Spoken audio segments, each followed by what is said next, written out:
40대까지는 갈 것 같아. 40대 밑으로까지 떨어질 것 같아. 우리나라 보수를 너무 우습게 보시는 거예요. 지금 대구가 다 바뀐 것처럼 얘기해요. 잘나고 똑똑하신 분들 임기 끝나고 다 감옥 가시죠.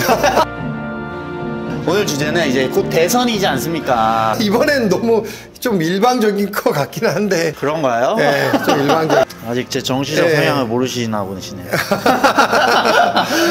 그래서 우리가 과거부터 돌아가야죠. 선거할 필요 없었잖아. 이거 우리가 이 귀찮은 선거를 하게 만든 이 사건부터 가야 되죠. 안 그러면 뭐 대선을 왜 합니까 우리가 지금. 그래서 이제 한번 정의를 해보자고. 이 새끼 진짜 나쁜 놈일까. 아니 왜냐하면 해프리면 사진도 이 새끼. 누가 이렇게 나쁘게 만들었을 수 있고 아니면 정말 이 사람은 신념대로 했다고 생각할 수 있으니까. 일단 제가 생각하는 윤석열은 네. 교활하게 사악한 사람은 아니에요. 그냥 멍청하다고 오히려 저는 생각해요. 100% 동의합니다. 그러니까 이 사람은 멍청하지만 이 사람 와이프. 네. 그래서 저는 윤석열 보고 상남자라고 하는 거 이해가 안 되는 게 이 새끼 존나 퐁퐁남이에요. 룸살롱 의혹이 있는 김건희 그 여사분이랑 결혼을 했는데 네. 심지어 나라를 그 여사한테 휘둘리는 네. 이만한 퐁퐁남 1티어가 있을까. 그 말에 동의하고 저는 그냥 나쁜 사람은 있다고 보지 않아요. 아, 이 그래요? 상황을 만든 거는 국민의힘이에요. 그래요? 왜냐면 국민의힘이 그때 당시 뭐 모신 게 아니잖아요. 같이 경선하고 있는데 밖에서 그냥 뭐 정치를 아무것도 모르는 사람이 왔는데 그냥 그 사람이 왔는데도 아무도 못 이겨요. 훔쳐도 못 가. 야, 이게 어떻게 이렇게 됐냐. 근데 국민의힘 안에서 이 윤석열보다 더 적합한 후보를 못 만들었다는 거. 와. 이게 완전히 망가졌다는 뜻이에요. 이거는 이 사람이 나쁜 게 아니라 이건 10살짜리 꼬마한테 100억을 주고 네 마음대로 해 한 거랑 똑같은 거예요. 누가 대통령감이 있어요? 아무도 없어요.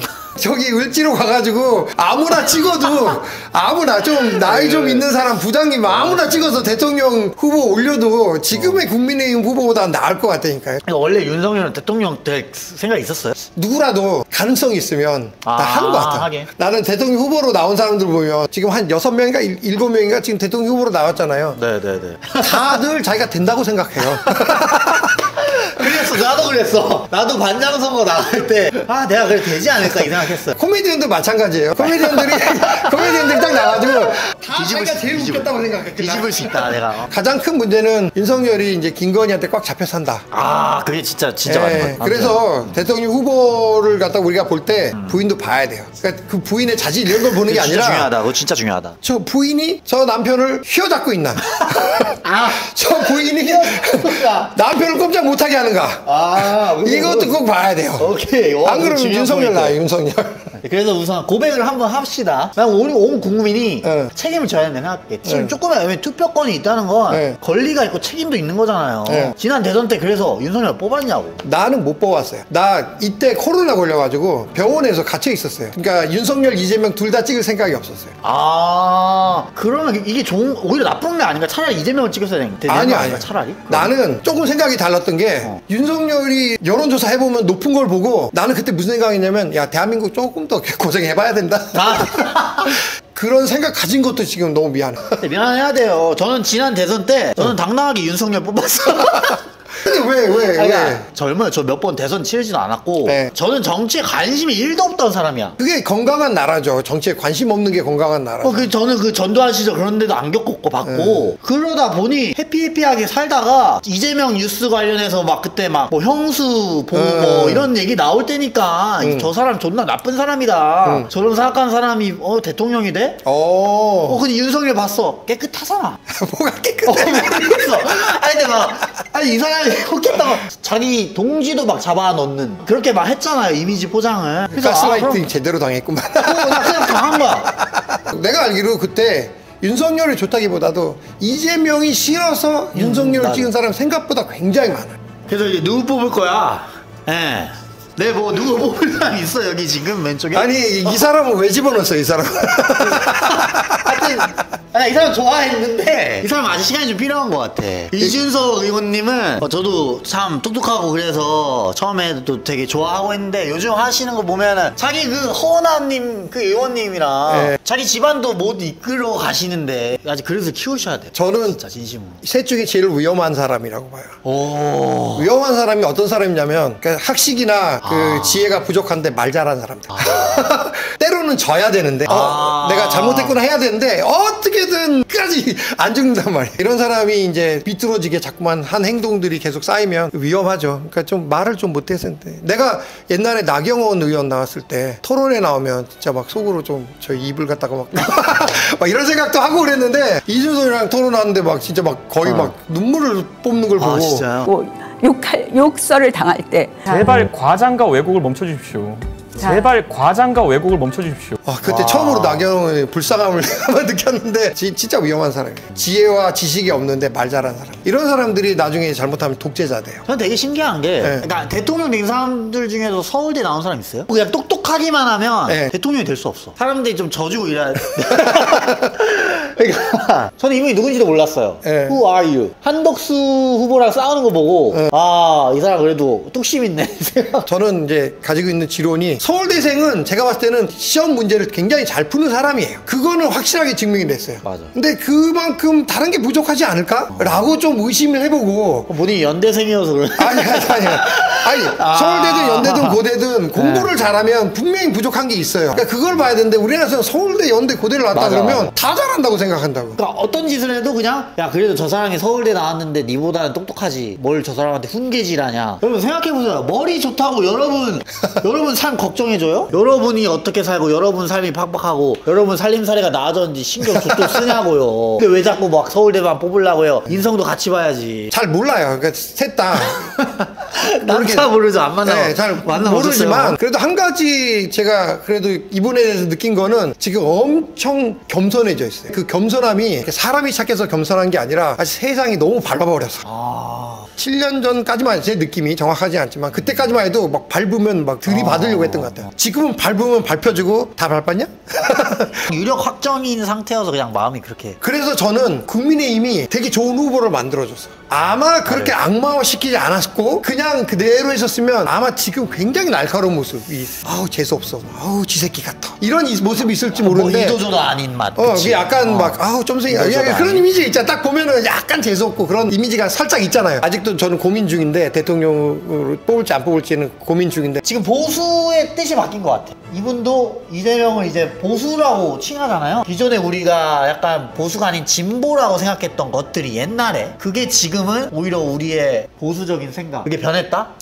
우리나라는 한 번도 보수 진보가 있어 본 적은 없어요. 우리나라는 다 보수예요. 싹 다 보수. 진보라고 하는 것도 일종의 프레임인데 왜 진보라고 했겠어요? 그 민주당 쪽을 전라도 쪽을 왜 진보라고 했겠어요? 북한이랑 엮으려고. 못 뽑게 해야 될 거 아니에요. 그러려면 이제 빨갱이로 몰아써야 되죠. 아직도 막 그런 말 하는 사람 있잖아요. 전라도는 빨갱이다. 나이 드신 분들은 이제 젊은 사람들은 이제 그렇지 않지만 그러면서 그쪽을 진보라고 했지 진짜 진보적이어서 진보라고 하진 않아요. 나는 이거 대환영. 나는 굳이 구분하자면 국민의힘은 극우. 그 다음에 민주당이 굉장히 보수. 그러니까 좀 더 대중이 많은 쪽이 보수로 가잖아요 우리가. 무슨 말인지 잘 모르겠어.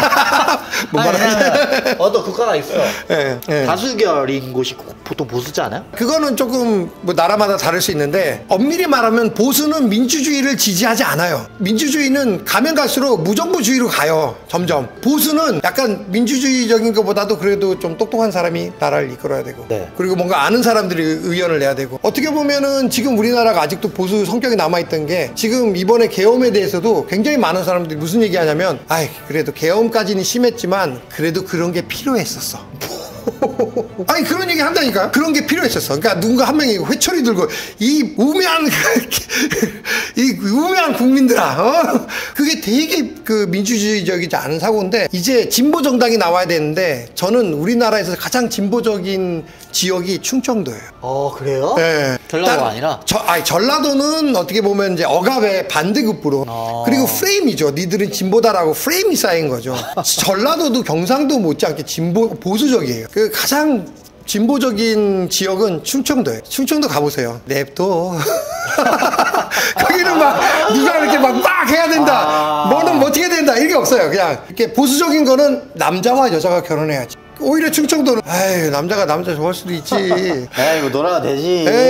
냅둬 알아서 할 거야. 충청도장이 제대로 된 어떻게 보면 이제 진보적인 색깔을 띠고 해주면 내가 봤을 때 우리나라에서 제대로 된 진보동장이 나오면 얼마나 이쪽 민주당이 꼴도 보수 집단인지 알 수 있게 될 거예요. 너무 극우 정당이랑 같이 있다 보니까 진보적으로 보이지. 아 여기도 되게 보수적이에요. 우리나라 숙제가 많아요. 숙제가. 빈부격차든 남녀 갈등, 네. 뭐 세대 갈등 네. 이 세 가지가 가장 심한 지금의 상황에서 국민의힘 같은 가치관은 더 이상 살아남기가 힘들어요. 그렇죠. 여자에 대해서 그런 등을 돌리고 정치적인 표를 얻으려고 하는 게 어떻게 살아남겠습니까? 그렇죠. 청년과 오히려 노인층만 이렇게 모으고 네. 그 중간을 배제한다는 게 네. 어떻게 그런 정당이 살아남아요? 근데 이제 그걸 이제 보여준 게 변화였고 제가 조심스럽게 예측하기로는 45대 55 정도밖에 안 봐요. 뭐요? 지금 뭐 여론을 보면 한 7대 3으로 이재명이 이길 것처럼 막 얘기하는데 제가 봤을 때는 45대 55 이기더라도 그 이상 안 벌어질 거라고 봐요. 그건 저랑 한번 배팅을 해보실까요? 이거 배팅해도 돼요. 저는 최소한 4대 6까지는 간다. 그렇게까지 안 갈 거예요. 내가 그래서 이 언론이나 이런 데가 조금 마음에 안 드는 게 뭐냐면 지금 대구가 다 바뀐 것처럼 얘기해요. 원래 이 사람들은 옛날에도 민주당 찍었던 사람들이에요. 그 중에 조금 더 합류를 했지 갑자기 대구 시내가 대구가 다 바뀐 건 아니에요. 어떻게 보면 예전에는 대구 분위기 때문에 샤이에서 안 나왔던 사람들이 어떻게 보면 나온 거지. 제 생각에는 차라리 안 찍으면 안 찍을지 이재명은 안 찍는다는 사람이 더 많을 거예요. 48대 52 많아야 44대 56 그 이상 안 벌어질 거예요. 이건 내기를 하죠. 밥 사주기는 걸로. 네, 내기예요. 저는 40대까지는 갈 것 같아요. 40대 밑으로까지 떨어질 것 같아요. 우리나라 보수를 너무 우습게 보시는 거예요. 더 나은 대한민국의 모습이죠. 이렇게 투표를 그래도 한 2번, 3번, 벌써 3번째네요. 네. 3번 이렇게 해보면서 느낀 거는 잘나고 똑똑하신 분들 임기 끝나고 다 감옥 가십니다. 그렇죠. 이걸 보면 뭘 깨달으셔야죠. 네. 그걸 제가 알 수 있는 건 저는 근데 물론 똑똑한 것도 중요하다 생각해요. 머리가 없는데 정치를 할 수 있겠어요. 다 갖춰야죠. 이력을 무조건 확인해야 된다. 네. 그 사람이 중요하죠. 살아온 5, 60년의 시간이 그 사람을 증명한다고 생각하고 이 사람이 어느 대학교 나서 무슨 활동을 했고 네. 마지막에 또 제일 중요한 게 이제 토론을 무조건 저는 이번 토론 시청률이 다음에 이제 더 네. 높아질 거라고 봐요. 네. 저는 진짜 신기한 게 토론이 진짜 마법인 게 토론하면 모든 게 다 까봐요. 그 사람에 대해서 그냥 그렇죠. 말을 잘하냐 못하냐를 통해서 네. 화합을 잘 이끌어갈 수 있는지도 네. 알잖아요. 토론만한 가성비 있는 이 증명 수단이 있을까? 중요한 거죠. 다 같이 화합을 좀 이루면서 살았으면 좋겠습니다. 내가 조금만이라도 정치적인 색깔 얘기하면 왜 얘기하냐고 막아요. 이거 가스라이팅이에요. 기득권이 정치 얘기를 못하게 만든 방법 중에 하나가 정치적 중립을 지켜라. 왜? 싸움이 나니까. 아니에요. 싸움이 나는 게 아니라 지기들이 듣기 싫은 거예요. 그리고 사람들이 얘기를 안 하면 서로 생각을 안 하잖아요. 왜 우리나라에 갈등이 많냐면 서로 얘기를 안 해서 갈등이 많은 거예요. 선과 악이 아니에요. 누가 옳고 그른 게 아니라 이렇게 가진 생각, 이런 상황, 저런 상황이 있는데 서로 얘기를 안 하니까 이게 안 돼요. 그러니까 남녀도 뭐 서로에 대한 얘기를 하고 내 생각도 얘기하고 내가 100% 옳지 않잖아요. 저런 것도 있네? 아까 토론도 되게 중요하다고 생각하고 그 대통령들만 토론하는 게 아니라 우리들도 이렇게 많이 토론을 해야죠. 그렇죠. 네, 우리 얘기 많이 해야죠. 어떻게 보면 정치 얘기를 안 하는 게 건강한 게 아니라 정치 얘기를 해도 인정을 해주는 거죠. 닭대가리는 늘 정치 색깔을 확실하게 보여줄 겁니다. 재밌는 얘기도 많이 하니까 오픈마이크 매주 목요일 여기 홍대 스릴러 홍대에서 제일 가까워요. 네, 바로 올 수 있고 여기 항상 방문해 주시고 찾아와 주시면 감사하겠습니다. 다음에 또 뵙겠습니다. 고마워요.